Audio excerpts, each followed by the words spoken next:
Sometimes we like finishing the easiest tasks first because we feel good finishing, checking that from our task list. But what we're really doing is filling up our jar with sand.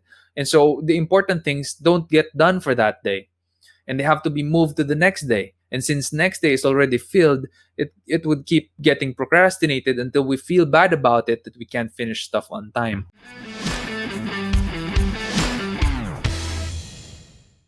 From Erica, I know that networking is a big factor to growing my business, but I'm nervous to speak to more experienced business people. How can I become more confident? Join a networking group.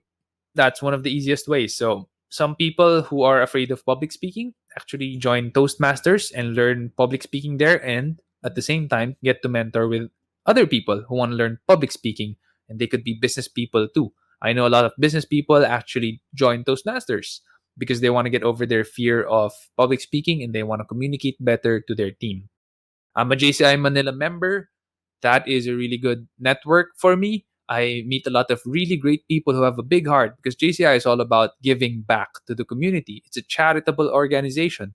But there are a lot of people there who have big businesses as well. So consequentially, we help the community, we help give to charity, but we also help each other out and we trust each other because before you get into JCI Manila, you actually have to have a big project done successfully, which is fundraising, turning over that event that you're going to be doing to give back to the community. So, members of JCI Manila, they passed that test, and that creates a stronger bond between us. So, join those groups where, yeah, they're going to ask you for time. I mean, with JCI Manila, sometimes they ask me to connect a certain speaker to the chapter, or sometimes I speak. I spoke recently for the JCI Manila podcast. It's 1 hour, it's not big. I enjoyed it completely. But sometimes they're going to ask you for favors that you have to go out of your way. And you really just have to do that because you love the chapter, you love the people there, you love what you're doing with them, and they trust you more. You build more rapport with them and they get your business more. That's how I network. I give back to the community. There are a lot of people and websites that SEO Hacker works for, and we don't ask for payment because we know that they're giving back to the community. For God and country, we don't charge. So that's something that we strongly believe in. It's not all about money. And that actually has paid us back multiple times. So, yeah, hopefully you learn from that. What's your take on that, JN? First of all, thank you very much, Sean, and for SEO Hacker for everything that you're doing. Okay, for others. So, Erica, my encouragement for you is to really challenge yourself, because if you won't be able to challenge yourself, then you won't be able to grow. You won't be able to grow in your personal life and even in your business. So, just like what Sean mentioned earlier, join these groups, train yourself, even go to YouTube. There are a lot of courses there that are free. You can learn from other people who already experienced this and who are confident in public speaking. So I think that is very important in order for you to challenge yourself and in order for you to grow more. We have a question from Mitch. What are the life systems you have put in place to stay productive? Do you have any productivity hacks you can suggest that we can apply inside and outside of work? Well, as CEO, I fix a lot of problems. It just falls on my plate, comes my way, and I have to figure out the solution.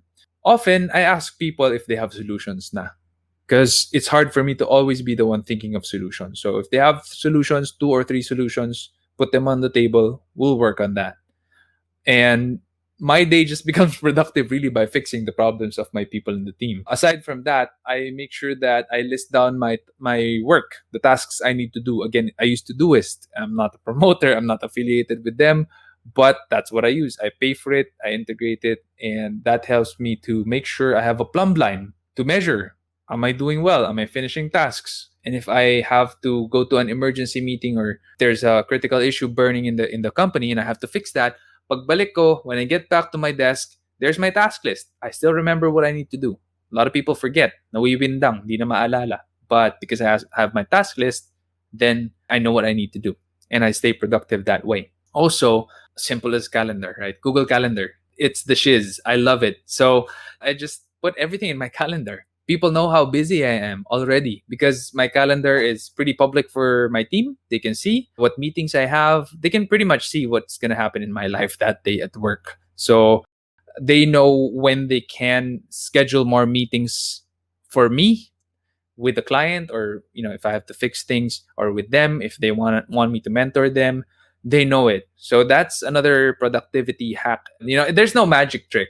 If you're thinking there's a magic trick for me that I get to finish like 15 tasks a day, there's no magic trick. There's just focus, do what you need to do, start with the biggest things, the most important things. Even if it's a big chunk, start with that, because that's the most important thing. I'm not sure if you guys know the analogy where there are a couple of people, they got a big jar and they started filling it up, and they put in the sand first, and then they put in the small pebbles and then the big pebbles.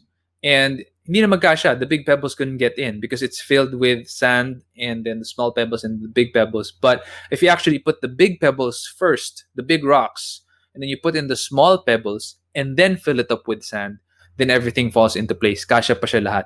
It's the same with our life at work.